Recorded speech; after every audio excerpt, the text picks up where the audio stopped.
What? Ano naman po? Naunsa na po ka?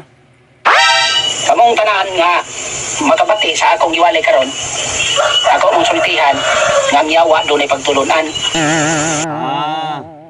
Ang yawa di ay nay pagtulunan. Unsa man po nang pagtulunan sa yawa? Maminaw daw ko sa imo habi, tan-aw na to. Ang Ginoo na pagtulunan. O nang ato ngayon pagbasa ang Biblia, tanaw na to ang nalitra. Kini sa unang Timoteo 4:1, kung sa gingon sa Biblia, ang Espiritu tinaw nga nagingon. Nga may mga tao nga mamiya sila pagtuo sa umabot nga panahon o mao ilang sundon ang mga bakakong espiritu o ang mga pagtulunan sa mga yawa. Klaro kayo ha? Nga ang yawa na pagtulunan. Mga pagtulunan sa mga yawa nagikan kini sa mga limbong sa mga taong bakakon. Kanang mga limbunganon o bakakon mao nay nakasunod pagtulunan og yawa. Mga bakakon nagtudlo sila nga sayop ang pagminyo ug ang pagkaon sa pipila sa mga kalanon. Kung doon ay nagtudlo aning sayop ang pagkaon anang pipila ka mga magkaon o muingon nga sayop ang pagminyo, klaro kaayo nga pagtulon ana sa yawa. Nagtudlo sila nga sayop ang pagkaon o ang pagkaon sa pipila sa mga kalanon. Gibuhat sa Dios kining maong pagkaon aron human kini kapasalamati kanon kini niadtong nagtuo og nakasubay sa kamatuoran. Tanang mga tao nga doon na pay gidili nga pagkaon sa pag-abot sa ni Kristo o sa pagwali sa mga apostoles, klaro na kayo nga wa kasubay kamatuoran. Ha?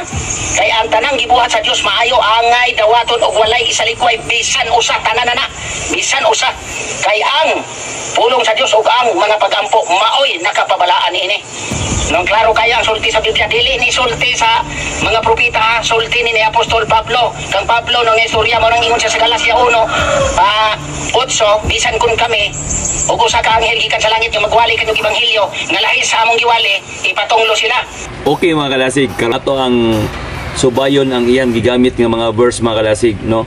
Sumala sa 1 Timoteo 4:1 paingon sa 4. Sumala sa mabasa igsoon, gingon diha og ang espiritu sa tin-aw nagapahayag nga sa kahulay-ang mga panahon adunay managpamiya gikan sa pagtuo tungod sa ilang pagtagad sa mga malimbungon nga espiritu og sa Dios tuluohan sa yawa. So ibig sabihin ang tinuod nga iglesia adunay mugawas niini. Ug sa pagawas ni igsoon managpanibog sila, no? Managpanibog sila og managpamiya sa ilahang pagtuo. Watong tanaw ni igsoon kung mugawas na ka sa tinuod nga iglesia ang imong pagtulunan sa yawa na. Ug unsa kini ang requirements nga magtudlo sa pagtulunan sa yawa? Okay, sa Dios igsoon klaro kay igsoon, no? Mga taong bakakon. Unsa pa? Iyon dia managdili sa pagpangasawa. Kinsa man ni mga igsuon. Klaro naman kay no mga kulto nga mga pagtulunan, no? Mga bakakon managdili sa pagpangasawa og ingon man ha. Ang giingon diri igsuon katong nagakaon katong managdili sa pagkaon sa mga kalan-unon nga gibuhat sa Dios. Ibig sabihin adunay mga pagkaon nga kalan-unon. Wala siya gibawal. Kalan-unon ug kini nga mga pagkaon igsoon nga dapat angay kaunon unta, no? Ito basahon sa Old Testament, angay kaunon unta ug kini nun wala nila gipakaon sa mga tao kundi ang gipakaon igsoon dili mga kalan-unon, mga dulumtanan na noon sama sa baboy, no? Klaro man kay igsoon. Padayon ta igsoon kung atong tanawon igsoon ang gitawag nga tulunan sa yawa wa man guni kasabuting tawhanan ni, no? Kung unsa gid ang pagtulunan sa yawa atong tanawon igsoon diri sa gitawag og 1 Juan 3:4 ang tanan nga naghimo og pagpakasala nagahimog paglapas sa sugo. Mao dinhi ang pagtulunan sa yawa igsoon, no?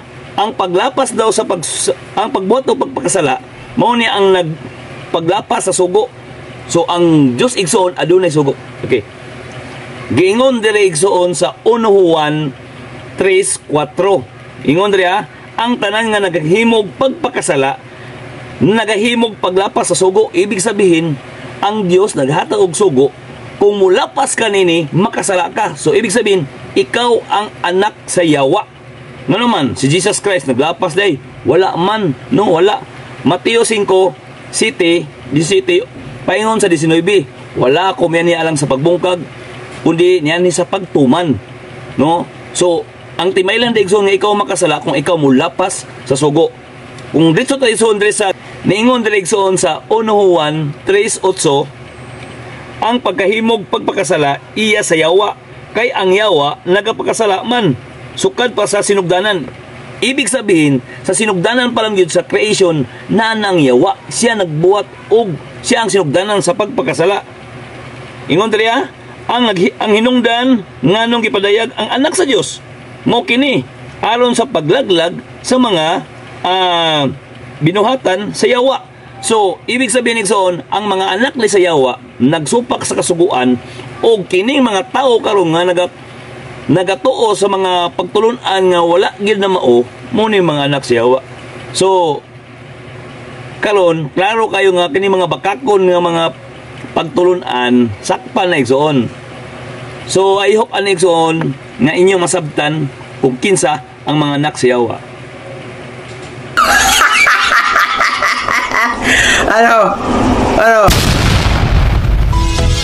you，你的笑脸就像